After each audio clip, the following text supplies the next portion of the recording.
Good evening, everyone, and my name is David Elwood, and I want to welcome you to the John F. Kennedy Jr. Forum here at the Harvard Kennedy School. Tonight promises to be a quite extraordinary evening, for we have one of the great minds, thinkers, innovators, provocateurs in this nation. So I want to briefly... David, of course, and... And you have Eric. We have Eric Schmidt as well. Neither of these gentlemen need much of any introduction, so I'm going to keep it very short. Time is short, I know, and so forth. But Eric Schmidt, as all of you know, or many of you know, was the CEO of Google from 2001 to 2011. He's the executive chairman now. Throughout his career, though, which started with many other things, including Xerox at Park, his Novell, and so on, he has been a source of inspiration and leadership, boldness, and a man who constantly pushed at the margins to get people to think about different ideas. The striking thing is how broad and diverse his set of interests is. This book he's gone around, Innovation and Leadership in the New Digital Age, is what this is about. The book itself is called The New Digital Age, which he wrote with Jared Cohen. Shows the breadth of thinking. It's so much more than the technology or the straightforward software uses we're used to doing.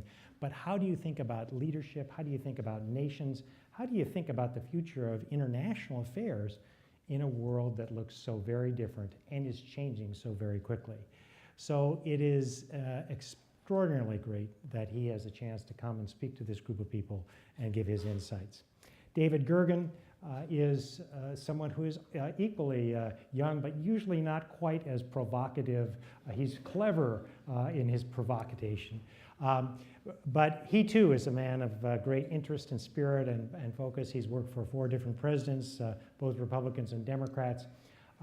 He's the person on CNN. I always say that I always wait to hear what David says, because he's the only one I trust. The others are all predictable. But perhaps his most important quality is he believes in, more than anything, the potential and the capacity of all of you, the next generation of leaders, to provide the public leadership that, quite honestly, our generations have not. And so with that, let me turn it over to David Gergen, and thank you very much, both of you, for being here. Thank you, Dean.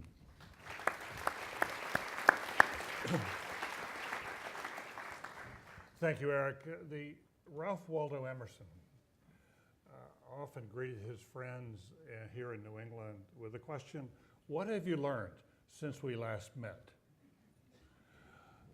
You were here a year ago. Yes. You live in an extraordinarily rapidly changing world. What big things have you been learning? Well, thank you guys for having me back. I had a great time when we were on the book tour. And the thing I've learned the most, I think, in the last year is how important it is to mine entrepreneurs. I have been sort of trying to understand how we're going to fix the various problems. And I think if we just mined more entrepreneurs, instead of bitcoins, by the way, more entrepreneurs, we would be better off. Because most of the problems that we talk about, and I suspect that you all spend an awful lot of time on, would be solved with more jobs, more economic growth, and more innovation. All right. I want to come back to the jobs point, because I know that the question of jobs and inequality has been very much on your mind as you think about your next book.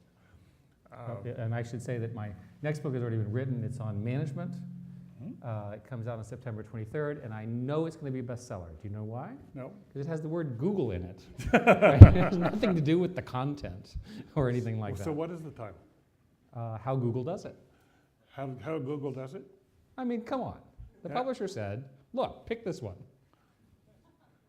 You don't think I'm telling you the truth? Yeah. Of course. Do you want to give us the first, the main argument? It's basically the core argument is that the industrial management systems that most of us grew up with are not really very well suited to the workforce of the digital age.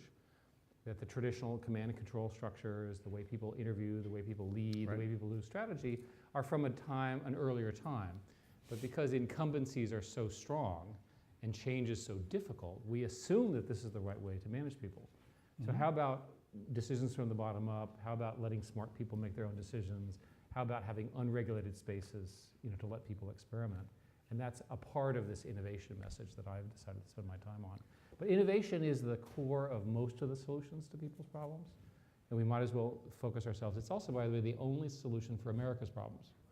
I can go through why. But basically, there's no other hope. And I wish our political leaders, including you all, would work on this, because it is the solution. How do you teach people to be innovative? Well, it's interesting to understand that if you look at innovation today, the first question is, are we teaching our young people to be innovators? And I would say that essentially there's no programs that are doing it. There are people are trying to. But if you look at the math around jobs, and we have two of the experts here in the front row who actually wrote the book that influenced my thinking a lot on this, which is the Second Machine Age. The little plug for our friends. Yeah. The Thank you for coming. the basic data says that jobs are created by fast-growing small companies, not by large companies and not by small companies. So if you control for age of the company, right? So basically, relatively recently founded companies in any industry tend to drive job growth. If you don't want to use a tech example, let's use the energy example, right? Primary source of job growth in the majority of the Western states has been the fracking revolution, right? There are huge job shortages related to all of that. And again, the firms that founded that were all new, right? All those guys are getting consolidated. It's a normal industrial structure. Klaus Schwab was here, sitting in that chair just 3 or 4 weeks ago, and he made the argument that we should no longer judge the future of countries by their GDP growth, but rather by their level of innovation. And he said on that scale, America remains #1 and should be #1 for a while to go. Are we more innovative by nature? Is it within is it something about is it part of our DNA? Or It may be simply correlated with youth. If you have a 1,000-year-old country, you have an awful lot more regulations than if you have a 200-year-old country. Yeah. I was in Israel, and I was struck by the culture of innovation. Israel is the #2 generator of unicorns, which are billion dollar private companies that may or may not be participating in a bubble, if you get my drift. It's sort of San Francisco is #1 and Tel Aviv is #2. And what is it about Israel? Well, in addition to being incredibly smart, it's a very young country, right? So think about it, good educational system and so forth. Klaus had them #2. Yeah, and what's interesting is that if you imagine a graph of regulation, you start off with no regulation at all, and you clearly, by the way, need some regulations. You need police, you need laws about personal behavior and harm and all of that, right? So there's some curve. So as we sort of invent our society from caveman days, we eventually have all of these rules. Well, the question from your perspective is it possible to over-regulate a society, right? I would argue it is. And the way to understand the answer to that question is ask entrepreneurs in the healthcare industry, right? In many of the sciences, are they able to make a company to do something different? And they'll say that the goal of the regulation may have been correct way back when, but by the time the regulator wrote all the rules down, of which there are 500, it constrained the solution in such a way that a new innovative solution was not possible. Right. And there are plenty of examples of this. In fact, Google's position on regulation is we understand regulation is needed, but regulate the outcome you want, don't regulate the mechanism, right?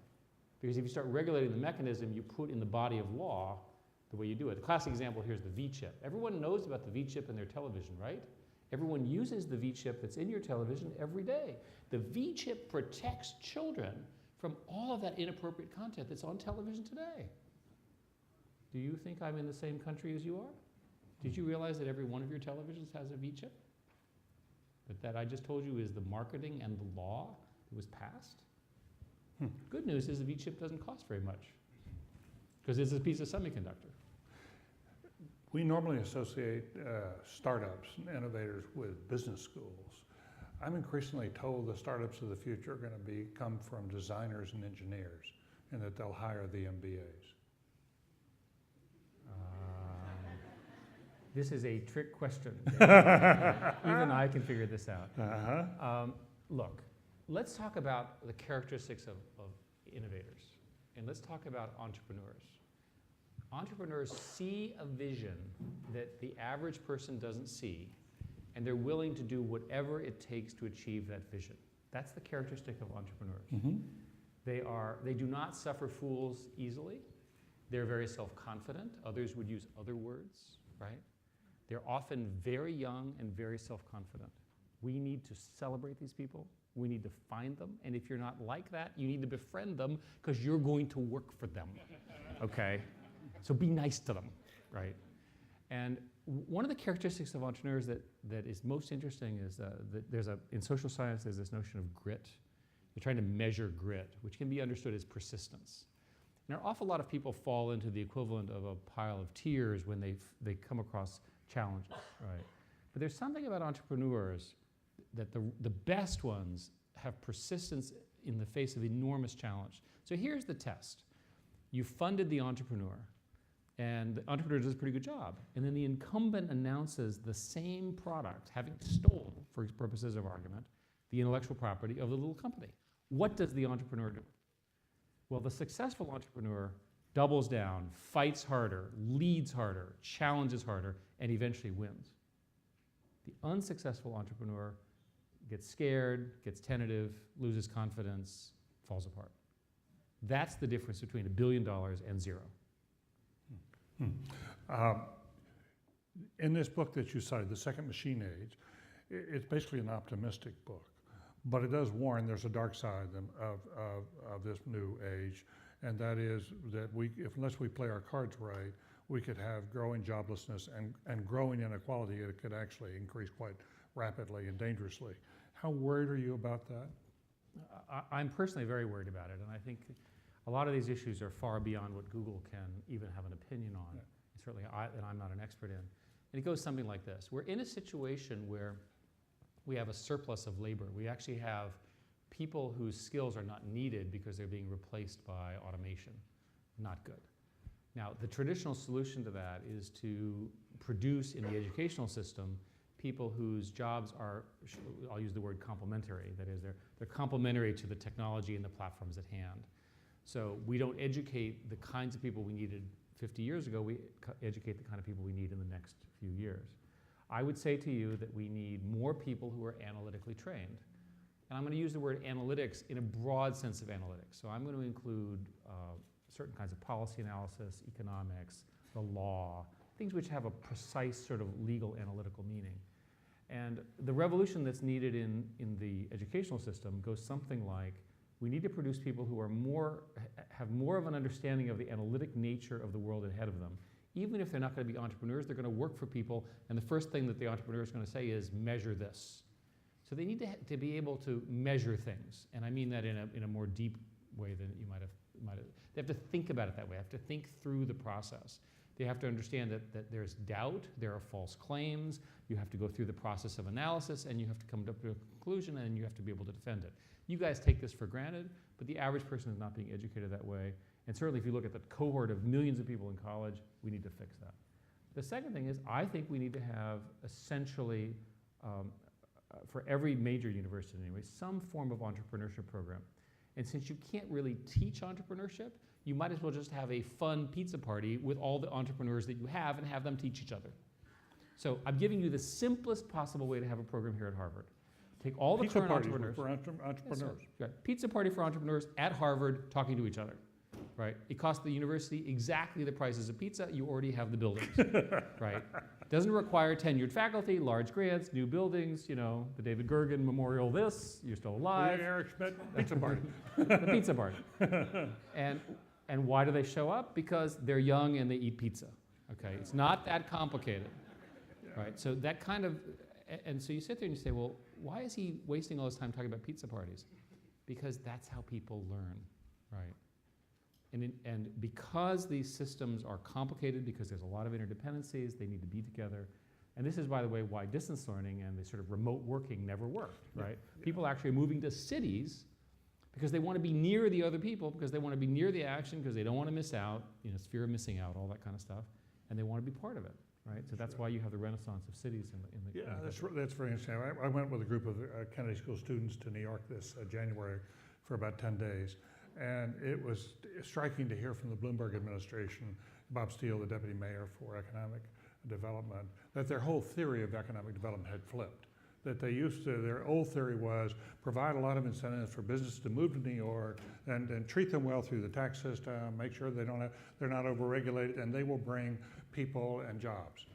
And now the new theory is make the quality of life really attractive for creative people. Have the creative people come, have them get together at pizza parties, and they will create the jobs. And can I use the word, you said the word creative. I'd like to use the word creative and analytic. That's interesting. Everyone thinks of them as a great artist. Yep. That's fine, have a great time. You need to be creative and you need to be analytical. Right. You need to be able to say what you're going to do, you need to put a plan together, and you need to deliver on it. Key characteristic of being an And entrepreneur. is that what you've tried to do in create in your New York offices, your Google offices there? And in fact, Bob set up, working for the mayor, this collaboration between Cornell and Technion Right. in Roosevelt Right. Island, of which I'm one of the board members. I didn't know that. And this is a real example of trying to take, at the master's level, on entrepreneurship program. I also teach entrepreneurship at Stanford. I should fully disclose to the Harvard people. Do you give a lot of pizza parties? We do the equivalent Yeah. at Stanford. It's sort of more. I'll describe the food later. More sprouts, and so in any case, the sort of sense of being in the middle of something great is hugely motivating to people who want to start new things. Huh. And just to finish my little diatribe on why entrepreneurs, now let's go through how entrepreneurs can solve every problem in America. So the first problem we have is economic growth. Okay, well, I already told you that the way to do that is to build new companies. The fastest way to build a new company is to invent some new product that everybody wants and hire lots of people, right? That's called innovation. So you want to solve the climate change problem? Figure out a way to make solar and wind significantly less than the price of coal. Boom. All the utilities, who are in fact run by accountants who can actually run the numbers, would buy it. Boom, we're done. You need to fix the grid and do a few other things like that. You get the idea. You want to fix healthcare, right? Come up with new diagnostics that materially allow you to do a diagnosis of high-cost diseases in the medical sense of high cost earlier in the earlier stage. Right, you drive the whole cost of the system earlier. I can go on and on and on and on. But how much do you worry, though, that Google's bought a robot company? How much do you worry that robots will begin doing more and more of the jobs that you once hired people to do? I worry about the question that you were getting at, which is sort of the jobs question. I've been wandering around talking to all these economists. I am an amateur economist, and I don't really know what I'm talking about, but I know how to ask them questions. And you ask them the following question. Tell me how it plays out, okay? Ultimately, you've got all of these people, you've got all these programs, and you've got all these processes that are automating out. Do you end up with more jobs or fewer jobs? Mm-hmm. And what kinds of jobs? Right. The sum of the economist's view is that you will end up with enough jobs, but you end up with this bifurcated jobs. And the simplest example is, let's use Uber. The Uber programmers have made a great deal of money, they're very impressive and so forth, but the Uber drivers, on average, are being paid less than they were in their previous full-time job. That's why they're Uber drivers. By the way, you should be very nice to them as a result, because it'd be easy to be one of us, right, if we fell on misfortune. So what I'm trying to say is that the economics and the sum of the revenue, it's not as obvious that the sum of the revenue is positive. Right? And ultimately, for someone, that's less revenue. That means less going to college, less lifestyle, less television. It also means more inequality. And it ultimately leads to inequality. The inequality stuff, I'm not an expert on, but there's a long list of proposals for how to address rising inequalities.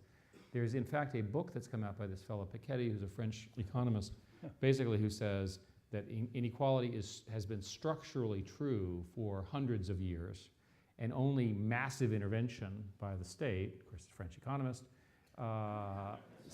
massive intervention by the state is needed to redistribute that. He's got lots and lots of math. Do you believe that? I can't evaluate his claims. I've found economists who disagree with him, and I can't decide which economists.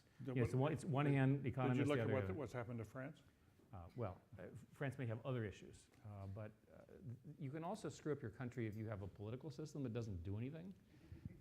So, for example, in America, here we have a situation where the government can't actually pass any laws at all, right, because of the polarization. And by the way, we elected all of these people. So don't look around the room and say, oh, someone else voted for them. We voted for them, and I mean all of them, right? So we've got to address the fact that we need strong leadership in each of these countries that's promoting innovation, job growth, better health for everybody. Majority of the people who go to the Kennedy School wind up in public service. How should they be prepared for this new technological digital age, the second machine age? What would you recommend to the school? So my first message would be, I'd like you all to figure out from a public policy perspective how to solve the jobs problem, because if you can solve the jobs problem, you can solve almost everything else. What I would argue pretty strongly is that a high unemployment rate is linked to almost every other ill in a society. High joblessness, especially high long-term joblessness, leads to all sorts of medical problems and criminal problems and so forth and so on. So imagine a society where you had 100% of the people who were employed and happy. You'd still have problems, right? But you would not. But a lot of the problems occur because of the marginalization of society. Right. So one thing is to fix that. I'll ask you a question because you actually work here. I don't understand how foreign policy is going to react to the multipolar world we're in now. It seems to me that foreign policy is largely organized around the legacy of the Soviet Union versus the US, right, and the sort of the traditional Kissingerian, us versus them kind of right, politics and very shrewd and clever negotiations. I would observe that in a connected world, politics should work the way my world works, which is by power laws. And for those of you who don't know what power laws are, they essentially indicate that there are small numbers of places that have very high connectivity and a large number of places that have low connectivity, right? That's an easy way of understanding a power law. And so power laws are present everywhere in a connected world. So for example, why do national NBA basketball stars make more money? You could make an argument that with globalization, you'd have more NBA players. But in fact, for many increasing returns reasons, a very small number of people become global stars rather than just US stars. Right. By the way, Harvard has benefited from power laws because Harvard is now a global brand. And so you have many more foreign people who are applying to an excellent institution. And so the difference between Harvard and the others sort of increases. So over and over again, power laws dominate. I don't know if you have a course on power laws, but I would argue that power laws probably drive all of the economic flows between countries and certainly most of the trade and an awful lot of the media. So trying to understand how you could capture one of those. Now, so if you follow that line of reasoning, I argue that there will eventually be 4 or 5 centers of power in the globe. Right. It won't be just the US. We can debate what they are, but as a good research project, you might try to figure out which they are and where the alignments are. And if you could predict that pretty accurately, that would give you a significant competitive advantage of trying to figure out how to influence the system. Okay. So that's the way a computer scientist thinks of this. Show me the network structure of how it works, show me the interconnectedness, and show me how I influence it, and then I can figure out how to do foreign policy. Well, Joe and I and others here on the faculty have in fact, studied power, soft power, hard power, multipolar world versus in economic terms, there may be multiple centers, and other terms there may be, dozens of centers, and in military terms there would be, one great power, a hyperpower in the United States. But what I think is less clear in this new world is, what does it mean to have this digital age in which so much power has been put in the hands of individuals? No, but remember, the power is put in individuals, but they also assemble power laws. Well, they do. So the point here is, it's less predictable. No, but let's look. But of course, but that's why it's so interesting. Yeah, so look at Twitter. Twitter, you get somebody who's got 5 million followers who you've never heard of because you're my age, right? Who in fact has huge power, right? And then the political leadership have no idea how to use this person. Well, what we do know is that it's easier to topple a government. It's easier to elect a government in this new universe than it is to govern once it's done. You've seen this with President Obama. Well, you were involved with that. In our book, we say revolutions are very easy to start and hard to finish. Exactly.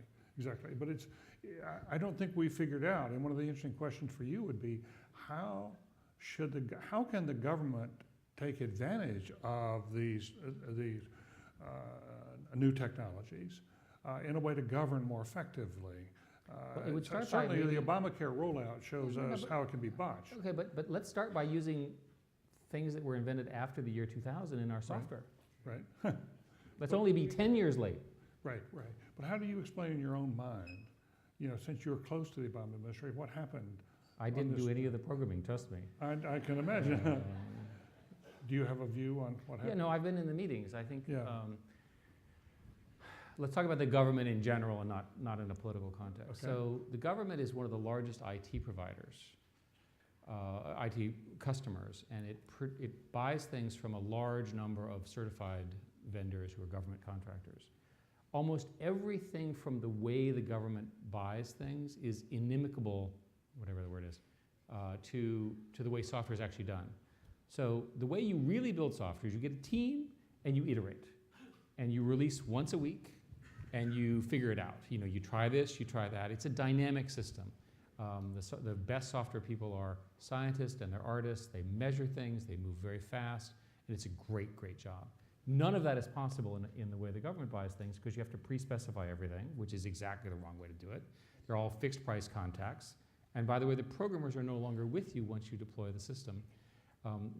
A number of Google employees took leave from Google and went to work on the ACA. And I've, again, heard the internal reports and as part of my White House role. Basically, the system as designed was rushed. There was a fixed date, which is another rule about software. It had never been fully load tested, right? This is a failure. It's a classic IT management failure. There's nothing new to say that. This has been said many, many times in the press. And it's perfectly possible that it will occur again if the government tries to do it, because it's using the wrong procurement process. So from the point of view of people going to places like the Kennedy School or going to Stanford and coming out and going into public service, you would teach this as a case study about sort of trying to, people have to not only be tech savvy, but understand what the dynamics of the tech world are. But I mean, we have a successful model, Right. which is one of the great assets of America, and it's worth studying it for our government. Yeah. And I used to sit there and say, and people would say, what do you think of e-government? Well, I'm in favor of e-government. You know, I think we should put everything online and so forth. I'm much more sanguine about it now. I'm much more, less sanguine about it. I'm much more concerned that that's a here to there problem. That the systems are so complicated and that the way they're specified makes it very difficult to do these things. And this, to me, is a great opportunity for some leadership among you all, right, to go get these things fixed. It's so frustrating because the government could be so much more efficient. Now, there's cynics who would say the government's goal is not to be efficient, it's to spend money. I'm going to take the position that the government serves the citizens, that efficiency is a good idea, that technology can really, really, really improve the quality of everyone's lives, right, as delivered by the government. Yeah. I was with the New York City Police Commissioner the other night, Bill Bratton, earlier this week, and he made the argument that he's using big data now extensively on the crime front, but that they're developing algorithms that they believe are really quite predictive of where crime's going to occur, and they can actually prevent crime. So the Bratton example goes for something roughly like this. When you look at police calls, there are intersections where crimes happen all the time. So if you simply measure all that and you overcrowd those particular intersections, because you have limited number of police cars, obviously you'd like to have as much police as possible, but you have limited resources, you overcrowd them, that's the number one thing that you would do to help citizens avoid crime. This is a no-brainer in business. This is what businesses do, right? You look at your biggest costs and you address them by putting your resources on them. What you're describing in general is called big data analytics. Let's use a less controversial one from medicine. So when you go to the doctor, you're reliant upon the practice that the doctor is a member of or the hospital that they are and their own experience and what they learned in medical school and what they've read in recent journals. It would be much better if when you went to the doctor took a digital picture of what your situation was, put it in a computer, and gave you a complete analysis of the global outcomes of this situation, right? So if you're this race, this sex, this age, with this problem, these are all the complications, this is the complete map, because we're all the same genetically. And such a database does not exist. It's now possible to build this database, but the moment I say it in the other way, which is take all the medical health care records, put them in one big database, and do big data analysis, everyone goes bonkers, right? So the White House just released a report, I was going to ask you, I'd like to come to that. which came out at 2. I was one of the authors of the technical part, but not the policy part. I need to disclaim that so I don't get yelled at. so just the technical aspects. But the policy report emphasizes the real benefits to society of taking this data and understanding outcomes. So for example, with medicine, it's known that a very small number of cases drive the majority of medical costs. Now, I don't know about you all, but it seems to me that since we spend 8% on GDP more than the Europeans for less or equal health outcomes, the cost is a concern.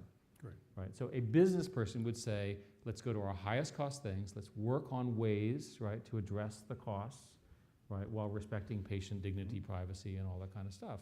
In order to do that, you need computerization of this kind. There are lots and lots of examples of big data's benefits. Obviously, big data benefits in insurance, right? Distribution. Sure. By the way, what about education? Why don't we test the outcomes of education, right, and then back solve to see what worked and what we didn't? We can do that now. Yeah, we're gonna go to questions from the floor. There are microphones here, and if you want to ask a question, start lining up now. I'm going to ask one last question of you, Eric. And it goes to privacy with this data and big data analytics. There are those who've come out today and said the president's report, there are many who supported it, but there are others, the critics, who are saying it doesn't go far enough to protect privacy. And it's too slow, but particularly the privacy point, obviously, is a very, very big issue. And are you, how do we protect our privacy and yet allow us to realize the benefits? So, as I said, I've not read the formal, because I was not part of it, I was not part of the legislative report. What I've read indicates that it's sort of middle of the road in this area. Sure. And so if you're middle of the road, by definition, you'll have critics on one side of the road. And my guess is that's what's going on. Yep. The technical report, which I was involved with, says some pretty strong things. It says that when you wander around the world, there's simply so much digital information. Again, this is the technical part of the report, that it's very difficult to escape the information about you. In other words, these models that somehow say you could opt in to privacy or not, there's simply so much around you that it's very difficult. And our team looked at questions like, could you do subsets, or I want to be private, I don't want to be public, I'm an exhibitionist, I'm a privacy nut, whatever, all those spectrums. And we could not come up with any way of doing that. And that we talk a lot in the technical report that part of the way to do this is, if you're going to store all that data, make sure that you understand what you're going to use it for, and make sure that you regulate the use of the data. Mm-hmm. The data itself is not dangerous, but its use could be quite dangerous. So what you want to do when you build one of these databases is you want to say, these are the appropriate uses, that is the legal uses, and the other uses are not possible. And we talk about how to do that. Do you have any views about this whole case is coming before the Supreme Court now? When the police arrest someone and they want to go into their cell phone, whether they need a warrant to do that? That is a legal question. I don't know enough about it to answer it. In our book, what we say is that in the future, certainly in dictatorships and in war zones, what will happen is you'll be shot, arrested, by the opposition, and the first thing they're going to do is take your cell phone, and they're going to impersonate you, and they're going to immediately get everyone else to come to you because you're going to give a cry of help. So the fact that cell phones are ubiquitous, and the fact that your tightest and closest relationships are all embedded on your phone is a very material thing, and we talk about that in the book at some level. Okay. Good. Okay, listen, guys. We promised Eric that he'd be out by 6:45 sharp to get to his next engagement, but we're going to go through as much as we can. One question per customer, question mark at the end of the question, and it's so wonderful. At every microphone, the first person up is a woman. That's wonderful. I've never seen that before at the Kennedy schools. You're first. That's good. Please identify yourself. At the college or in the Kennedy school, whatever. My name's Mariah. I'm a sophomore in the college. Does that mean you're an undergraduate? I'm an undergraduate. Thank you. Yes. Yes. In our economy and society today, connection to the internet is obviously integral to so much. However, in the United States, approximately 30% of Americans are still not connected in their homes to the internet, and this percentage is much larger for specific demographics. Would Google consider collaborating with cities or states across the country to finally bridge the digital divide and connect people who can't afford broadband connections? Well, thank you for your question. We are, in fact, in the process of doing that in the following way. There are 4 cities that have what is called Google Fiber, which is a phenomenal product that's like the sexiest thing an engineer could ever have made, beyond belief. 1 gigabit, changes your life. You'll never leave home. That's how exciting this product is. You'll never come to school. It's just you'll just sit there, right? Because it's 20 or 30 or 40 times faster than what you have today, probably significantly higher than here in the college.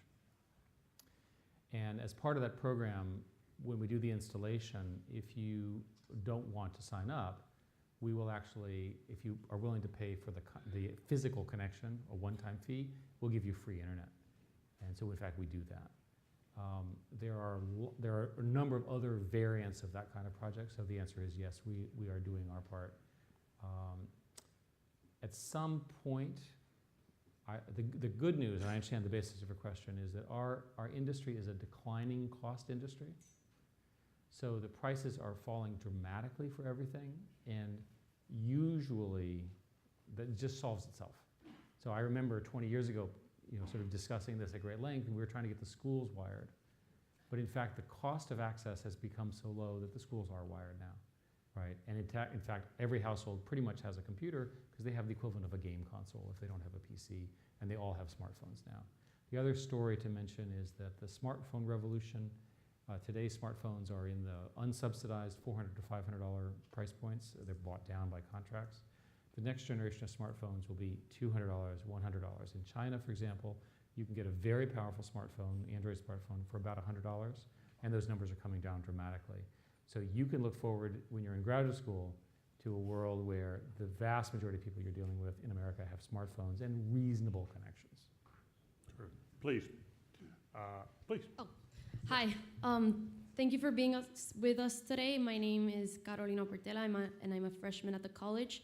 My question relates to the convergence of politics and technology, specifically with the issue of censorship. You were quoted by the Washington Post a few days ago as saying that we can end government censorship in a decade by using encryption. Encryption. Can you describe the successes and setbacks that you have experienced, your company Google, in China, and how you foresee your future with the nation? So I genuinely believe that in a decade we can end repressive censorship using roughly the following mechanisms.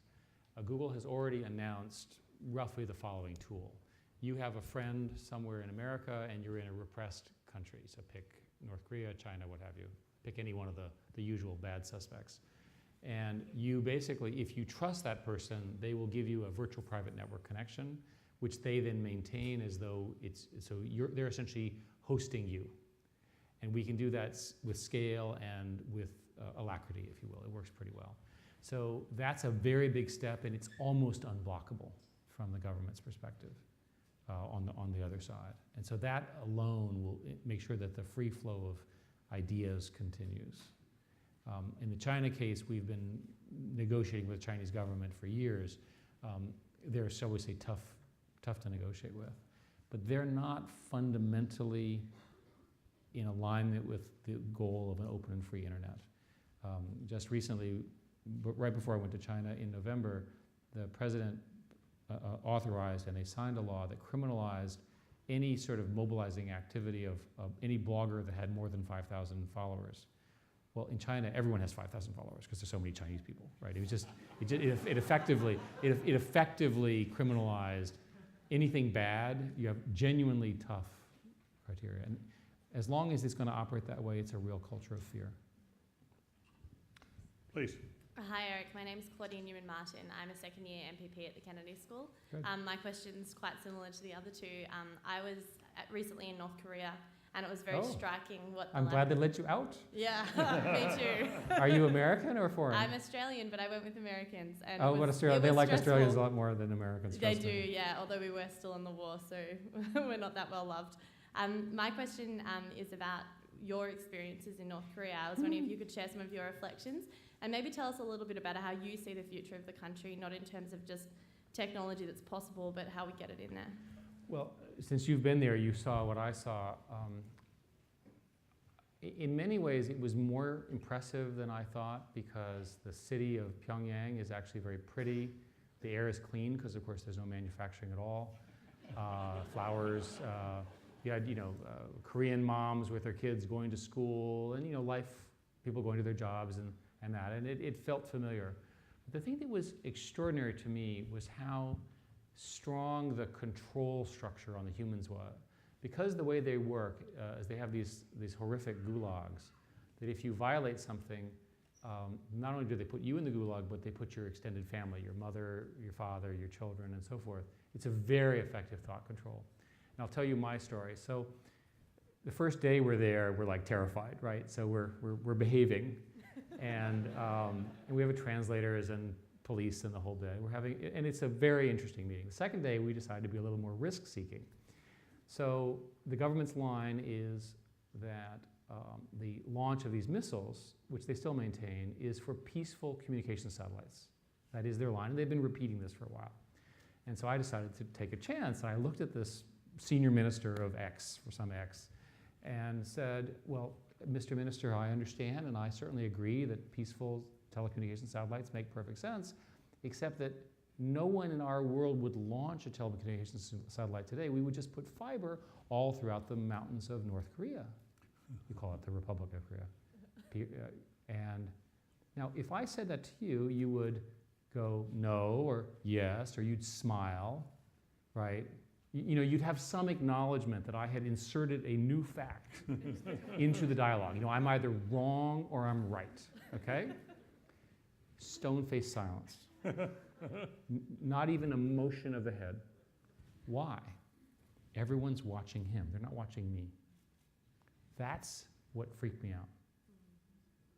Because I inserted a new fact that wasn't part of the thinking. Now, there may be some group that actually understood what I was talking about, but it was clearly not this group.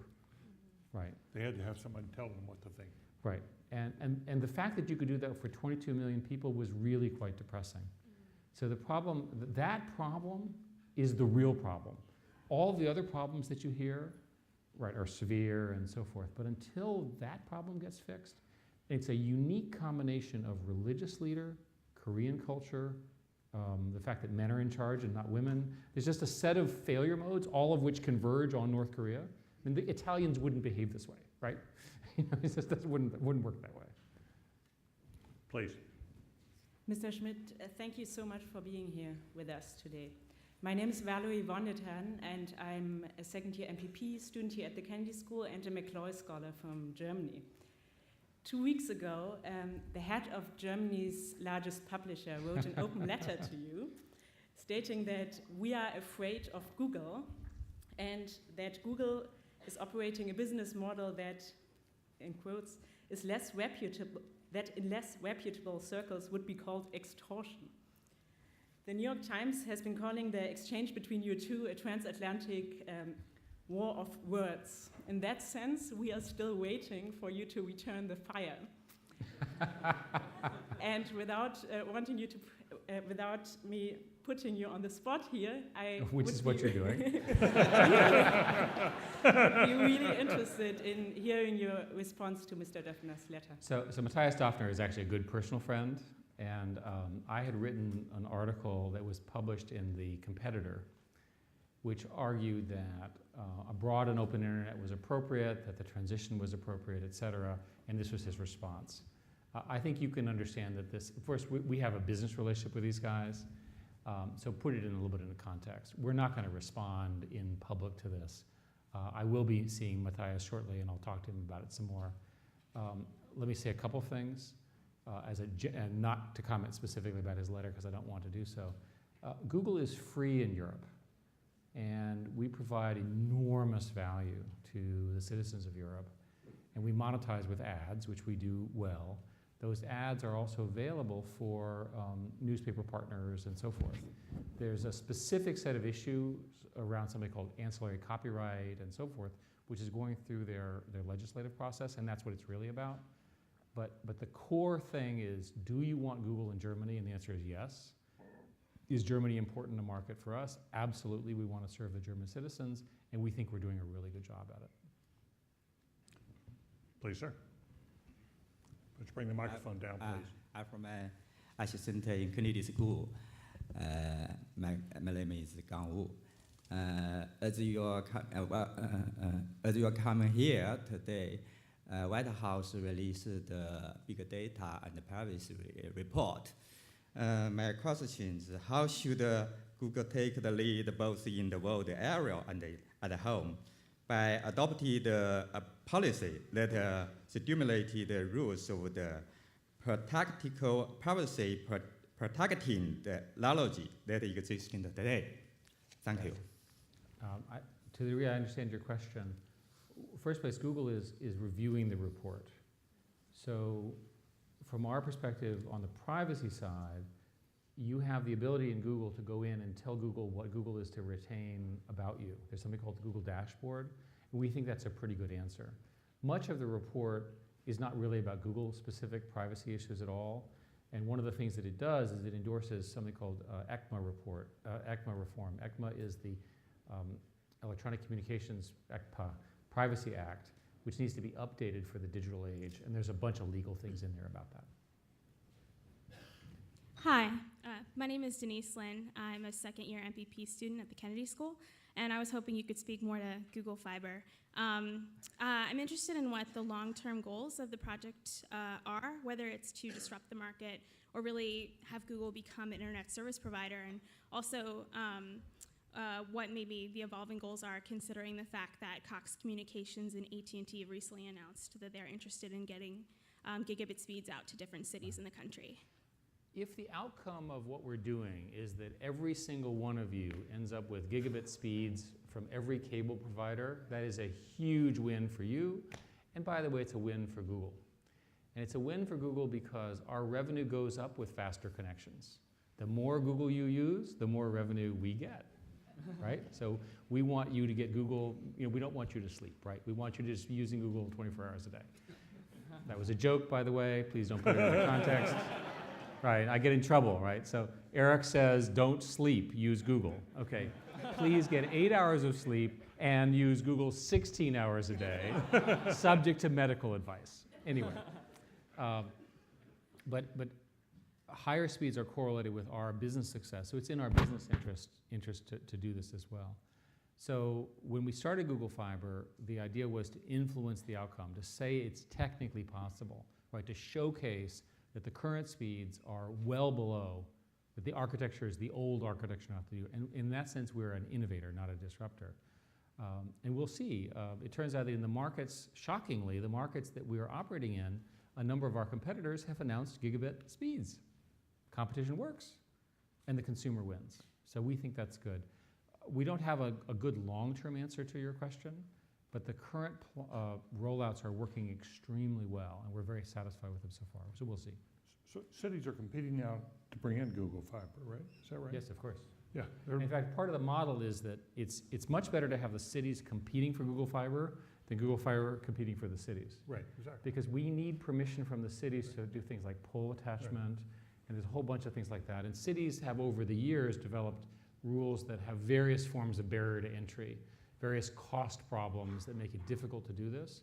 So having the competition, right, with strong mayors who are committed to serving their citizens, they're willing to push through some of these internal roadblocks. And we're trying to think about how to grow that faster, but that's ultimately why do you not have it here in Cambridge? Because one, we haven't gotten here yet, but two, because there's always issues. It takes a while, right? We were looking at this, and there's a shortage of people who can do the kind of fiber installation that we need in the country. We need to train more of them. I mean, it's just a big deal. Lots of homes, lots of people. Please, sir. Hi, my name is Kit Wu, and I'm a college student, first year. I'm also from San Leandro, so I'm right across the bay from Google, the area.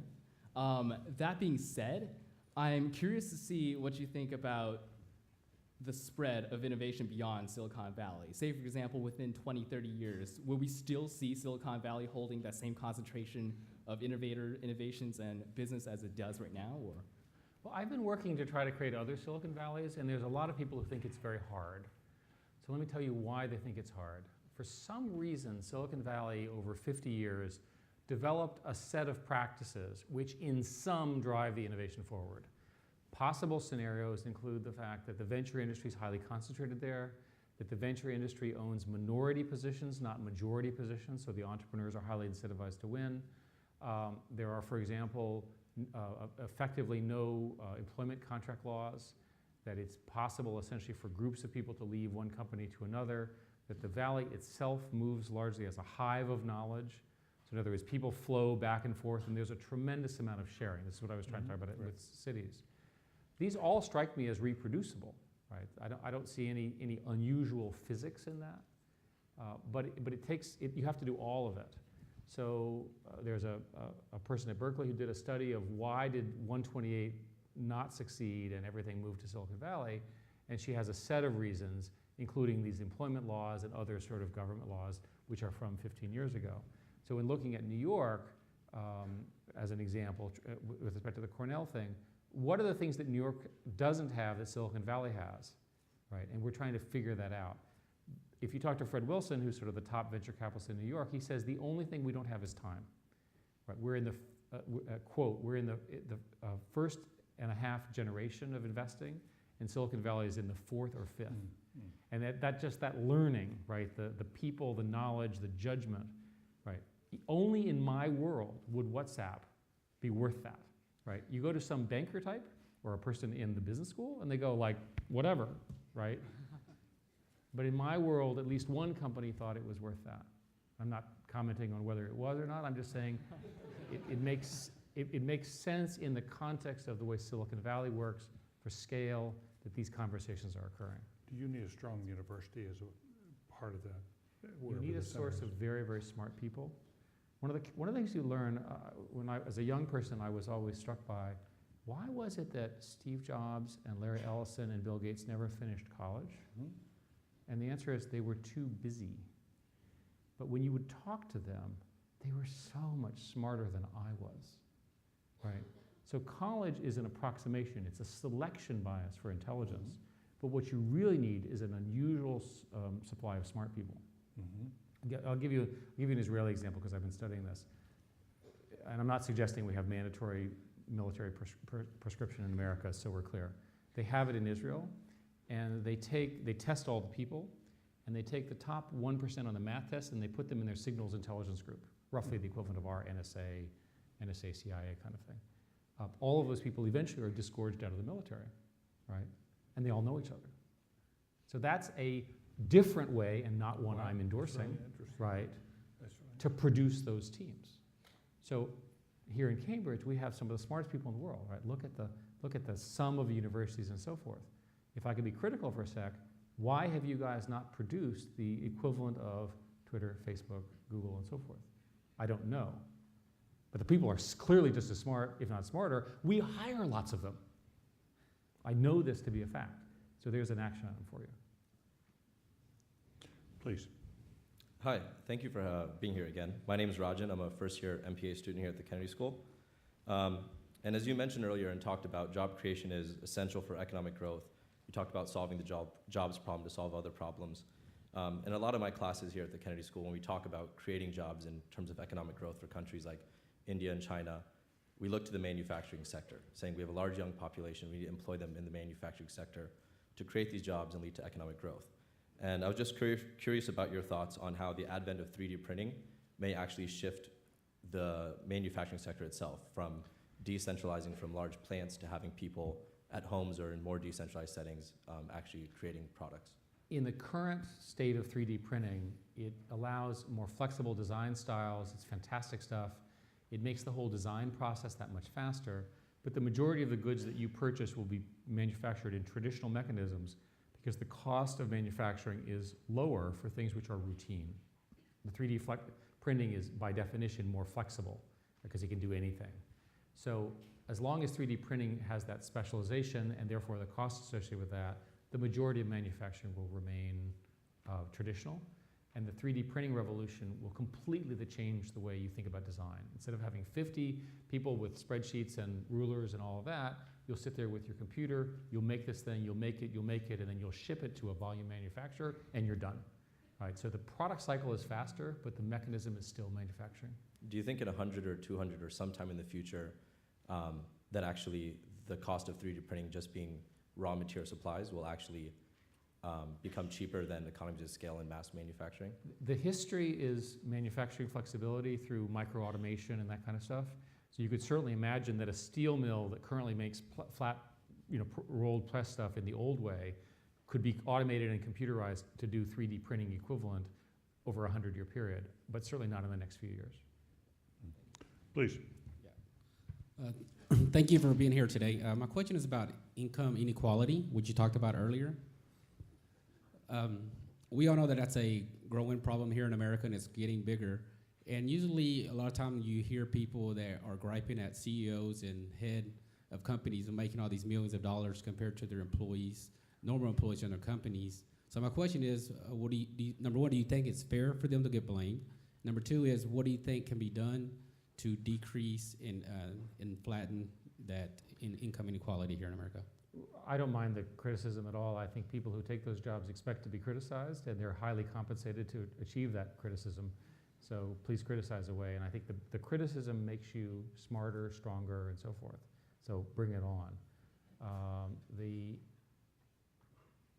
I'm assuming that this generation of wealth that's being created will largely ultimately create a philanthropic boom. It is still the case that you cannot take it with you, right? That problem has not been solved. So it's reasonable as this generation of very wealthy people age, you'll see this huge amount of philanthropy, and I'm trying to participate myself in it, and we'll see. And hopefully we'll have better tools, better ways of measurement. It won't be wasted. It'll be, done in the proper way. The other question you had to do has to do with sort of the inequality of compensation, and that goes back to our earlier point that this is a long-term trend. It's very much not a good thing, and we need to come up with ways of fixing it. It's not obvious to me exactly how those are. They're going to be, there's traditional ways of income redistribution, philanthropy, and so forth, but there's not a consensus on how to do it. Thank you. Yeah, hi, thank you so much. My name is Neong. I'm an MPIID student, first year MPIID student from the Kennedy School. I have a question regarding regarding the relevance of the modern day liberal arts education. I have a undergraduate degree in economics. When I went to San Francisco over spring break, I was told by my friends working at the startups that my skills are not entirely relevant. So They clearly don't understand what modern economics is. Oh yeah. But modern economics is largely a math problem. Yeah, but even with such a so-called quantitative background that I may have, I face resistance from these folks. And I think given that we are living in the tech age, do you think that the kind of liberal arts education has become somewhat obsolete? So let's be clear. Yeah. It's clear to me that Google would hire you. Mm-hmm. So let's not worry about you. Okay. Let's go through somebody with a strong quantitative economics background from a major university, an Ivy League university, or whatever. This person will be highly valuable in any one of these companies. Why? Because they can count the revenue, right? Revenue, right? Remember that? We actually have to have revenue, we have to count it, and so forth. We hired a physicist, an economist named Al Varian, and he and a woman named Susan, who's now running YouTube, eventually figured out that what we should do is understand the physics of our clicks, right? That in fact it was a physics problem and an economics problem. And I would never have told you that. I would have given you the old answer, which is, well, we're scientists, we're programmers, we're having a good time.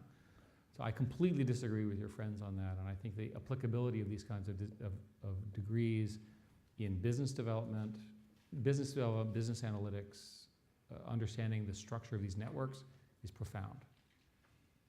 Thank you. A couple more, please.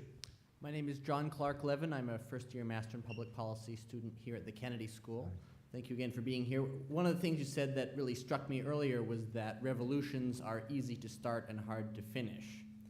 And it's clear that Google and companies like it can play a key role in those revolutions, or even in smaller political decisions, like what country owns Crimea on Google Maps now, questions like that. So it seems that political reach is much greater than Google had back in 2001. So I'm wondering, in your time at the company, how has Google's understanding of its own political role and responsibilities evolved? We've roughly learned the following rule. Every case is different. And when I started, and I had sort of the simple model of this, there's one answer, force it on them, whatever, typical arrogant kind of answer. And I think because of both the feedback, the political pressure, hiring some smart people, people from here, et cetera, we learned that these are more subtle.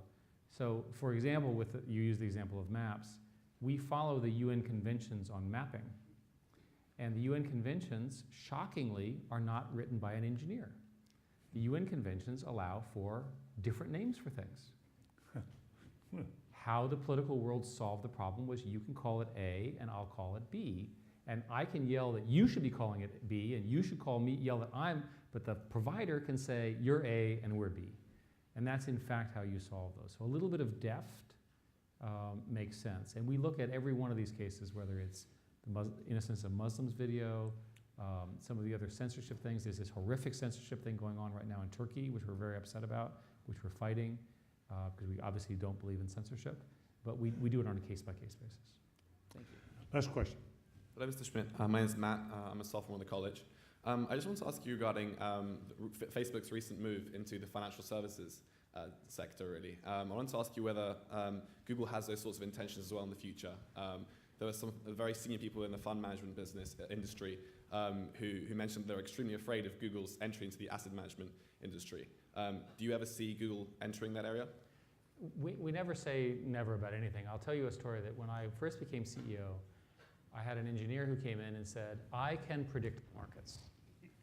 And I said, how? And he said, well, we have this AI algorithm, and what we're going to do is look at what everything's happening. We'll just tell you what stocks are going to move. And I thought, this is great. You know, this is like we've invented something new.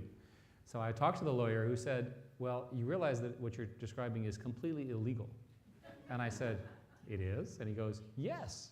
And so I learned from that lesson, ask the lawyers before you enter into markets which are heavily regulated for which you do not have a license.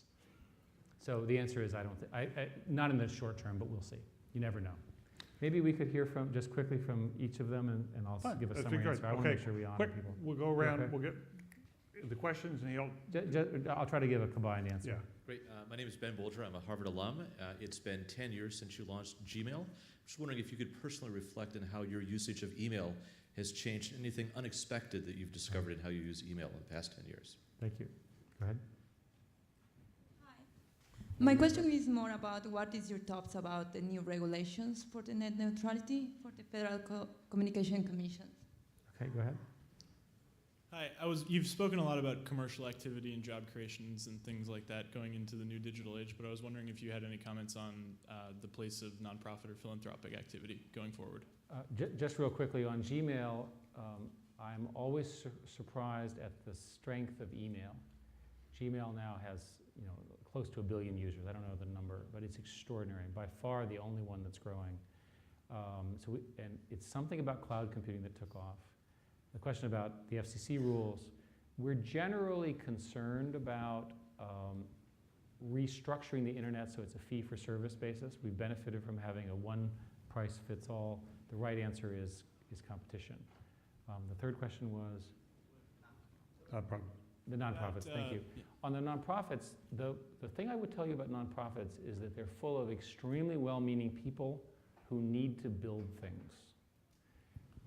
And the way to really have leverage is to build a platform that can measure and deliver services online. There are people who are beginning to build these platforms, and then others who don't have the technical skills can use them.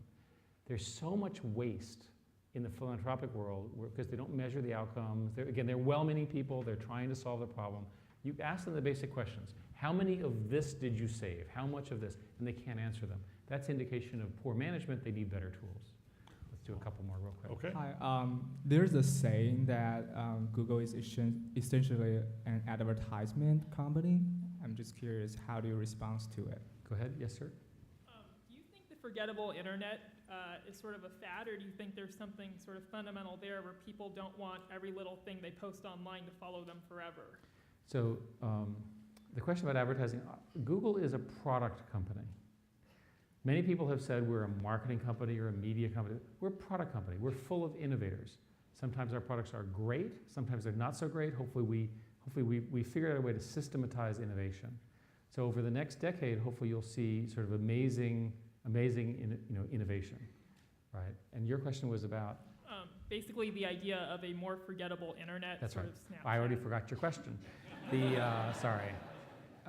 The report, without giving a Google answer, because I don't want to, the report that we published today says that it's very difficult to do what you just described. And it goes something like this. When you publish something, there are so many copies that are just naturally occurring that the concept of somehow getting it all deleted would be very, very difficult. In general, this sort of data permanence problem is a feature or a cost or a benefit of the modern age, which is why, for example, bulk leaking, sort of the Snowden example, is such a serious matter, because once these things are leaked, even if unintentionally, in this case I guess it was intentional, you can't take it back. And that has a lot of very profound implications on public policy, how people behave, and so forth. But there's no evidence that we can come up with a technology today that can do what you're describing, and that's what our report says. And then we have 3 people here. Go ahead. Yeah, I'm an MPA student here at Kennedy School. Also doing my doctorate at Columbia in education. My questions relate to the Google application in education. Do you have any strategic plan for the technical applications specifically for the education? Okay. And also, I heard the Google Class has been a while, but when do you have any agenda for the Google Class can be released? So a question about education and Google Glass. Yes, ma'am. Go ahead. Hello. Am I the last one? No, we have one gentleman behind you. Okay. I thought it went in with a woman. Well, he can go first, and okay, you can go last. Okay, good. Hey, I'm Patrick. I'm a fellow at Harvard. Quick question. Can you tell us one habit or trait that you keep that makes you effective as a leader? Okay, so let's see. So your questions were glass and education, and then habits. So glass is doing well, and we're working on programming partners whose jobs are to build industries and software to run on the glass. Most of the success, in my view, on glass will be in industrial, medical, things where that additional assistant actually makes people's lives safer, better, and so forth. We'll see what the consumer products look like. It's too early to tell. We're in that platform building stage. On education, we built something called Course Builder, which has done very well. It's now part of the MIT edX platform, and that's how we've done it. We believe that the online education is going to be a huge source of education around the world. But I found there is very good application for Google Glass can be used in the tele-learning, distance learning part. I mean, that's We'll see. We're waiting for those applications. Yeah. And I think your question was mostly the fellow's question about just what habits. Or trait do you keep that makes you effective as a leader?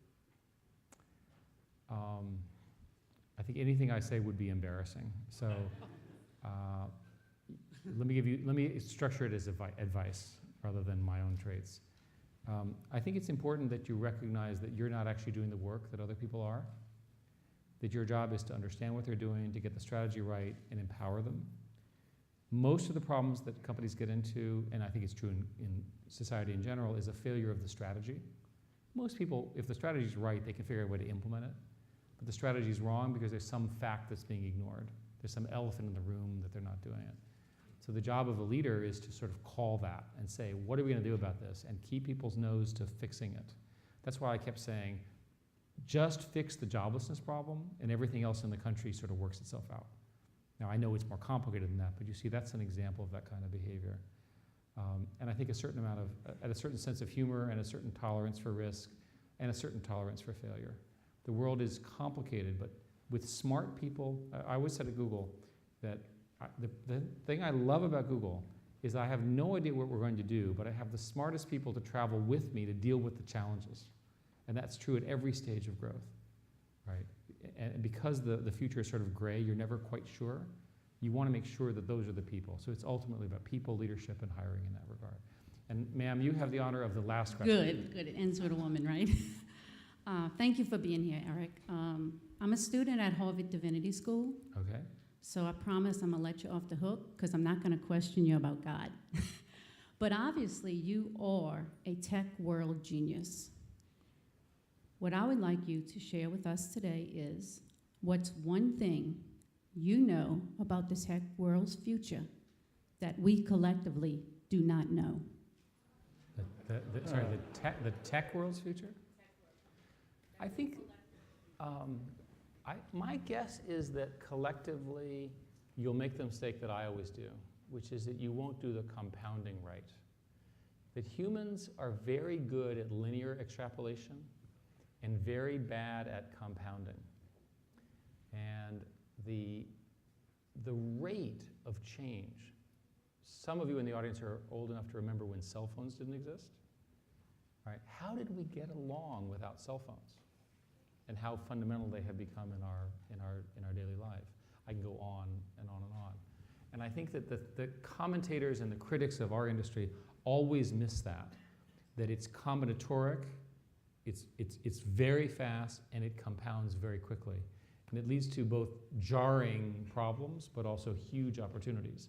Jarring problems like drones, right? Huge opportunities like huge knowledge bases of information that can revolutionize healthcare, treatment of people, maybe even answering questions that are existential, like the question of God. So thank you, David, for doing this. This is when I was here the first time, I had the same reaction. Best audience ever. Isn't it terrific? I can tell you. Thank you. Thank you very much.